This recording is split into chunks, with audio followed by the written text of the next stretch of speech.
Ada 5 ya, level kebebasan finansial dan gue yakin kalian di sini banyak yang bahkan belum lewat level pertama. Di video kali ini ya, gue akan bahas gimana caranya, lu bahkan gue kasih tahu nanti step by step-nya lu bisa naik dari level 1 sampai level 5, yaitu level yang terakhir dari financial freedom. Nanti kita akan definisikan setiap level dan cara naik levelnya itu bagaimana.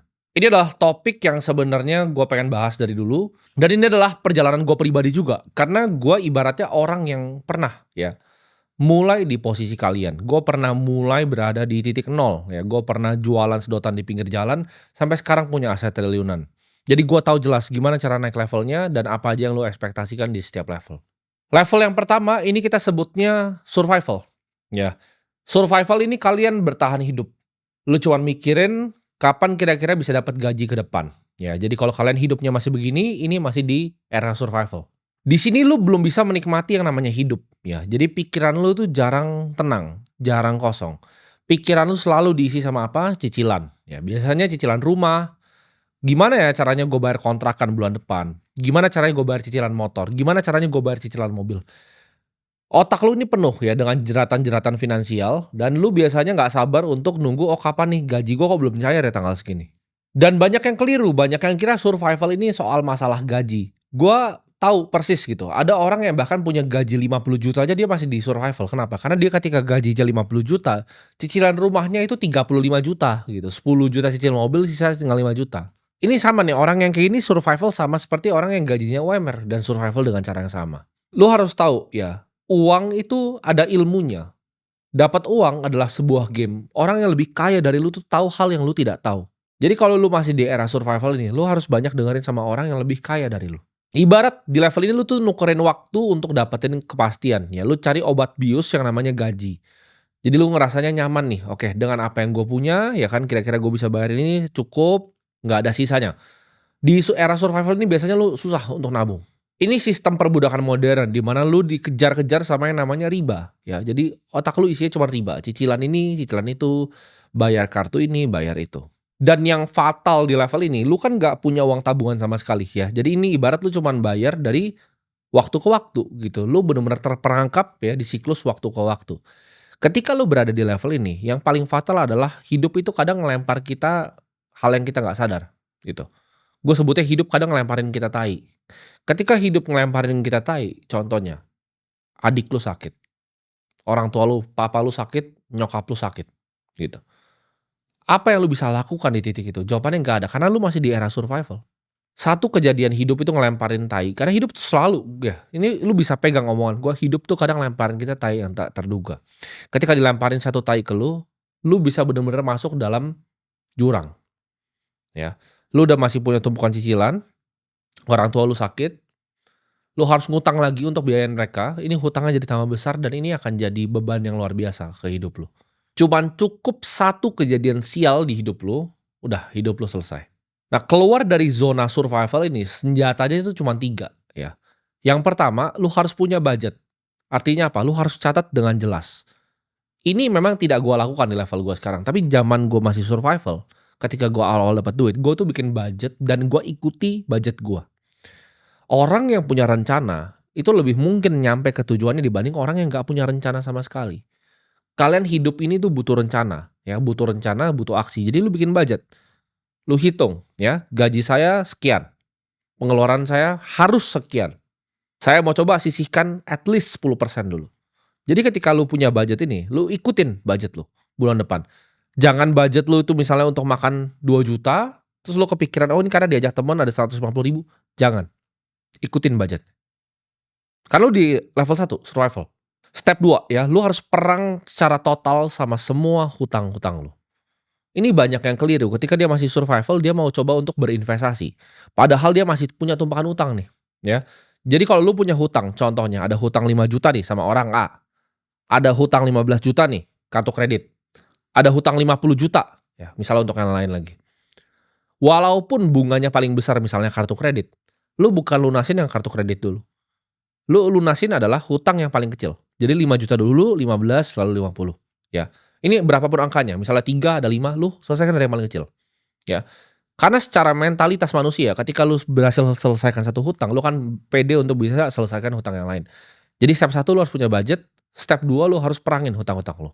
Dan yang ketiga lu bangun fondasi kecil ya. Ini ibaratnya kita sebutnya fondasi ya. Ketika lu punya fondasi ini, lu akan hidup lebih nyaman.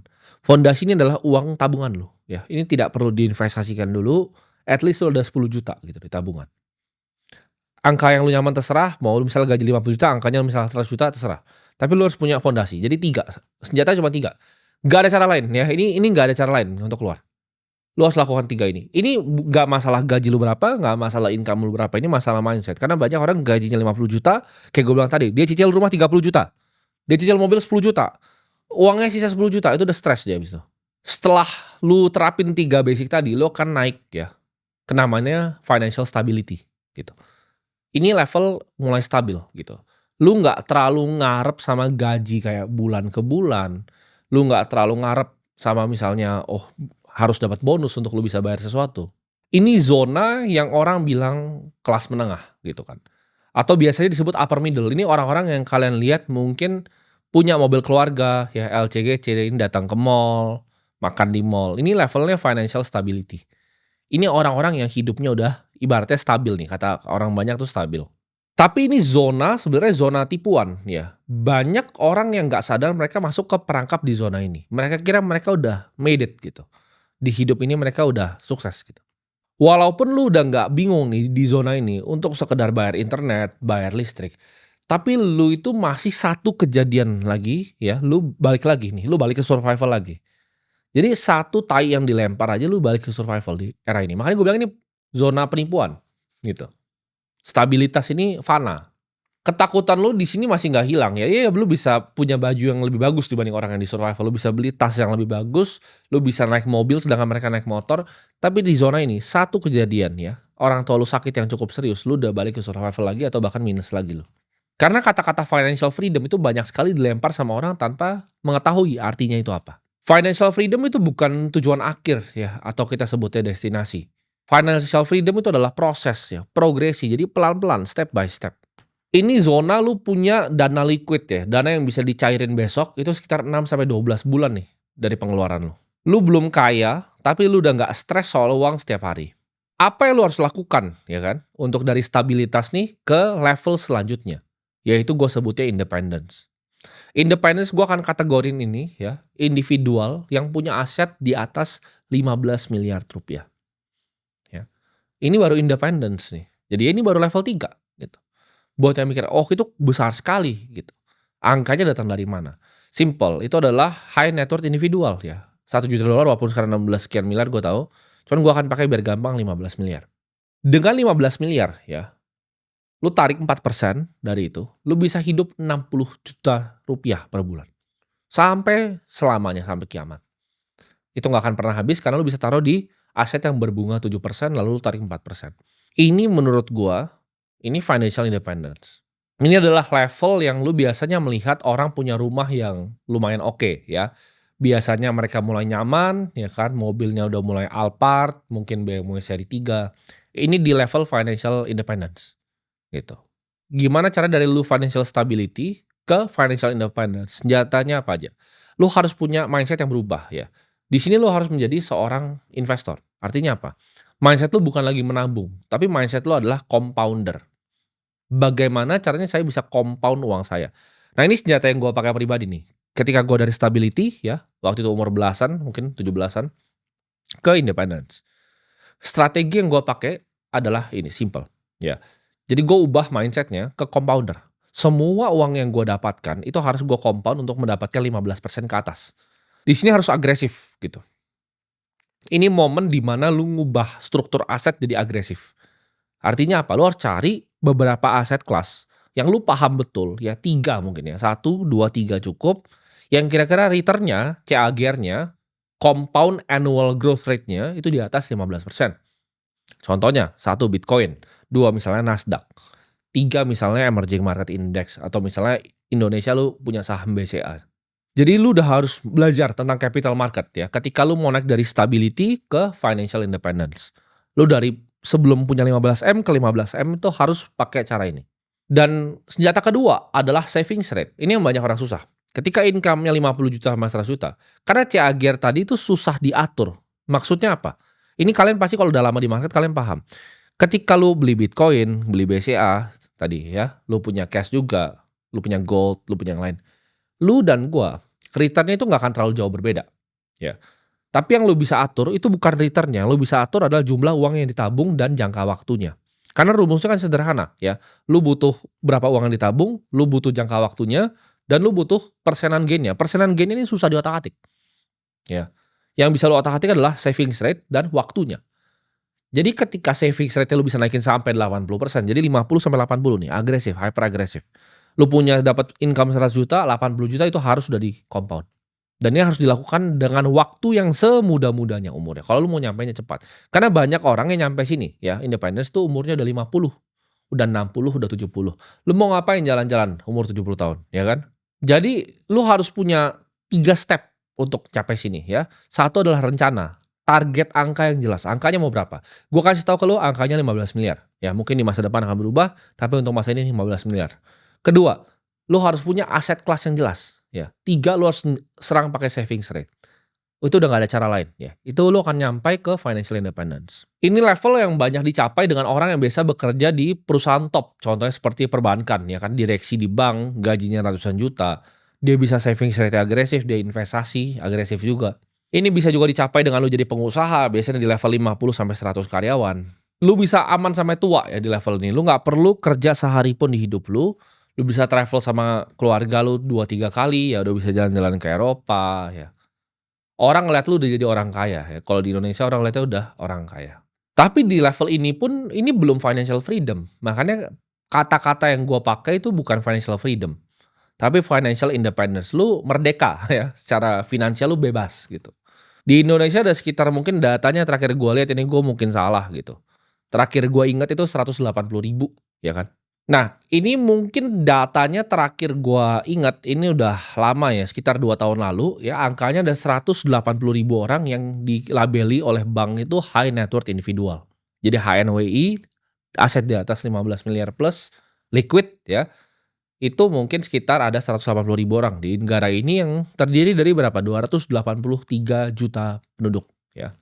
Jadi kalau kita hitung cepat sekitar 0,06% ya dari warga Indonesia itu nyampe sini. Itu sangat sedikit. Mungkin yang nonton ini nggak ada yang itu kurang dari 1% ya. Jadi yang nonton ini mungkin hampir semuanya 99% kalian nggak capai nih. Makanya namanya independence, merdeka. Ini 99% yang nonton ini nggak akan nyampe. Cuman kalau lu dengerin kata-kata gue tadi dari level 1 naik ke 2, naik ke 3. Memang nggak cepat. Gue nggak pernah ngajarin lu untuk kaya cepat. Tapi itu butuh proses yang panjang untuk lu bisa jadi kaya. Baru ketika lu bisa ya untuk nyampe level di independence ini, lu bisa melangkah next-nya. Nah next-nya ini level 4 itu akhirnya namanya financial freedom. Tapi apa itu financial freedom? Financial freedom tuh menurut gue kebebasan akan waktu. Kebebasan akan lokasi. Di level 3 tadi itu banyak misalnya kerja di top consulting firm ya. Misalnya kerja di McKinsey atau di BCG, tapi ditelepon klien dia langsung siap gitu kan. Atau misalnya dia direksi gitu kan, disuruh BOD meeting siap datang. Atau dia mungkin pengusaha ya, punya 50 karyawan, ditelepon supplier juga siap gitu. Jadi gue sebutnya ini bahasa teman-teman gue ya, bisa disummon gitu, bisa dipanggil orangnya. Independence itu merdeka secara keuangan tapi nggak merdeka secara hidup. Nah, financial freedom itu merdeka secara hidup, gitu. Di level financial freedom ini nggak ada yang bisa nge-summon lu. Hidup lu tuh udah bener-bener punya lu, ya. Gue pribadi pun jarang ngeliat orang di level financial freedom tuh di hidup gue tuh jarang. Mungkin yang gue kenal dekat ya, yang gue kenal dekat tuh nggak nyampe 15 orang, gitu. Yang nyampe di level financial freedom ini. Karena ada orang yang punya uangnya banyak, misalnya 80 miliar, tapi ketika ditelepon dia siap gitu, dia berangkat. Itu belum freedom. Itu masih independence, masih merdeka. Di level ini lu bisa tiba-tiba muncul ya, pakai private jet lu tiba-tiba muncul di Swiss, pegunungan Swiss. Lu bisa misalnya lu dari Swiss lu males dingin, lu mau ke tempat yang panas, lu mau yang lebih tropis, lu bisa naik pakai Gulfstream langsung mendarat di Maldives.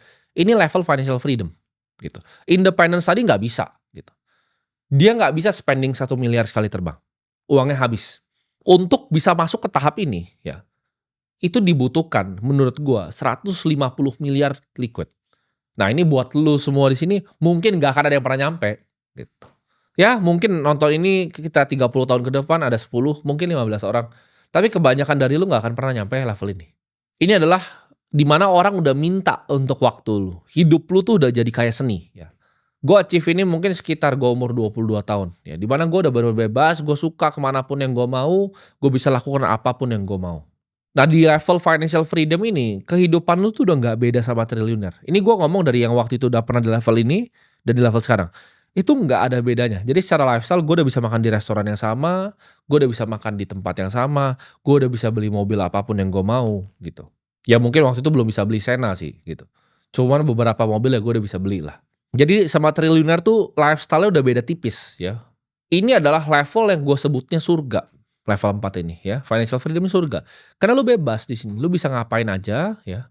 Lu bisa lakuin apa yang lu mau, lu nggak usah tunduk sama siapapun, dan uang lu tuh nggak bisa habis lagi. Lu bisa hidup dari bunga gitu. 100 miliar aja ya, lu taruh di saham BCA, lu dapat dividen 4%. Itu per bulan lu dapat berapa ratus juta gitu. Ya itu lu udah bener-bener suka-suka deh hidup. Lu bisa hilang dan nggak pernah balik lagi gitu ke masyarakat. Lu bisa bener-bener menghilang. Lu bisa di Swiss, bisa di manapun yang lu mau. Lu bisa hilang gitu. Dan orang itu ketika nyampe di level sini akan ketemu dilema yang waktu itu gue temukan gitu. Di saat ini gue waktu mikir, ini kan gue ada posisi untuk gue bisa hilang. Mending gue hilang atau enggak gitu. Itu dilemanya. Ini sama pasti dilema yang dilalui oleh Elon Musk gitu kan.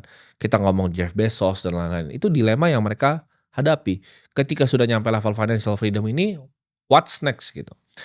Gue percaya manusia kita adalah hidup untuk berkreasi. Jadi tujuan hidup seorang manusia, itu menurut gue adalah untuk melayani orang. Ya ini Gospel of Wealth-nya gue baca Andrew Carnegie juga. Orang kaya itu harus bermanfaat untuk masyarakat sekitar. Ya kita harus melayani orang-orang yang gak punya kesempatan yang sama dengan kita. Jadi kan ada dua ya tipe orang. Ada yang bikin Meta, ya Facebook, Mark Zuckerberg, dia terus inovasi terus. Dia akan kejar yang gue sebut nomor 5 tadi. Dan ada orang yang seperti Tom, ya, yang bikin MySpace. Ada yang pernah ingat nggak? Sosmed namanya MySpace. Tom itu pilih nomor 4. Jadi dia exit perusahaannya semua 500 juta dolar. Dia nggak nyampe bilioner, tapi dia, kalian lihat deh, kalian cari Instagramnya Tom MySpace, dia bener-bener traveling jadi fotografer sekarang. Biasa orang akan ada di titik ini gitu. Antara mau stay di 4 atau mau ke 5. Ini juga dilema yang gue hadapi gitu. Jadi banyak sekali yang gue lihat begini gitu. Nah yang nomor 5 ini yang seru gitu. Ini namanya financial purpose, gue sebutnya. Ketika hidup lu tuh ada purpose. Kenapa? Karena manusia kan gue bilang tadi, esensinya adalah melayani. Tapi melayani itu bisa dengan apa? Dengan satu kata namanya kreasi. Ketika kita bisa berkreasi di situ, ini jadinya manusia akan kejar yang namanya impossible venture. Kan duitnya udah banyak nih, ya kan? Mereka mau selesaikan masalah yang mustahil. Bill Gates mau selesaikan penyakit yang mustahil. Elon Musk mau nyelesain manusia ke Mars, mustahil. Salah satu OG-nya Bitcoin, Jed McCaleb, dia mau bikin International Space Station yang baru. Impossible venture. Brian Johnson itu orang kaya dulu. Dia udah exit fintech-nya, ratusan juta dolar. Dia mau kejar manusia biar bisa umurnya lebih panjang. Akhirnya kejar yang namanya impossible venture. Mark Zuckerberg, dia mau bikin AI jadi lebih canggih. Jadi kalau ini udah benar-benar pilihan gitu. Ada orang yang pilih untuk jadi Tom MySpace, ada orang yang pilih jadi Mark Zuckerberg. Tapi gue sadar bahwa kalau orang seperti gue itu kayaknya nggak bisa di yang nomor 4. Karena gue udah coba ya. Jadi percayalah gue udah coba gitu. 3 minggu gitu kan. Mau di mana? Di hotel paling mewah di dunia. Semua hotel paling mewah di dunia lu bisa sebutin gue bisa kasih tahu gitu. Layout kamarnya bagaimana. Gue udah pernah coba ya. Semua yang ada di dunia ini yang mewah tuh udah pernah gue coba gitu. Lo mau ngomong naik private jet apa, gue udah pernah coba. Jadi jawabannya adalah ketika sudah nyampe di level situ, untuk apa gitu. Untuk apa lagi begini, itulah kenapa impossible venture gue apa? Edukasi. Menurut gue ini negara yang SDM-nya sangat kurang. Dan gue percaya ketika negara ini SDM-nya maju, semuanya bisa maju. Itu kenapa gue ngajarin kalian buat bisa naik level seperti ini. Jadi kamera-kamera ini buat yang gak sadar, ini adalah impossible venture gue. Sekolah fisik yang gue bangun. Itu kan gue masih testing tuh di daerah. Nanti ketika gue bangunnya di kota, gue akan bangun sesuatu ya. Untuk mungkin anak-anak kecil ya, yang gak pernah punya kesempatan, tapi punya talenta, di situ gue akan biayakan gratis, gue bikin tempatnya paling bagus, guru paling pintar. Jadi orang-orang punya masing-masing ya. Michael Saylor pun punya impossible venture-nya. Dia bikin namanya Saylor Academy ya. Itu kuliah online, bisa diakses sama semua orang. Binance, CG, dia punya impossible venture-nya juga, mau bantu edukasi. Ya dia bikin Giggle Academy. Jadi orang ketika sudah sangat kaya, antara dia mau menghilang, atau dia jalanin impossible venture ini. Dan yang gue harap kalian semua yang ya kalau bisa mungkin paling cuma 10 orang ya yang nyampe level 5 ini dalam waktu 30 tahun ke depan. 3 palingnya 3, 5 orang.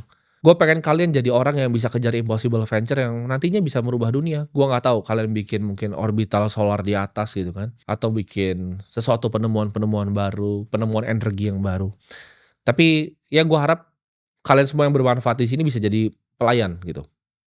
Ya pelayan untuk orang, pelayan untuk masyarakat, untuk bikin dunia ini jadi sedikit lebih baik ya. Jadi buat yang tanya kenapa alasannya gue nyalain ini semua, alasan adalah itu ya. Ini adalah impossible venture gue.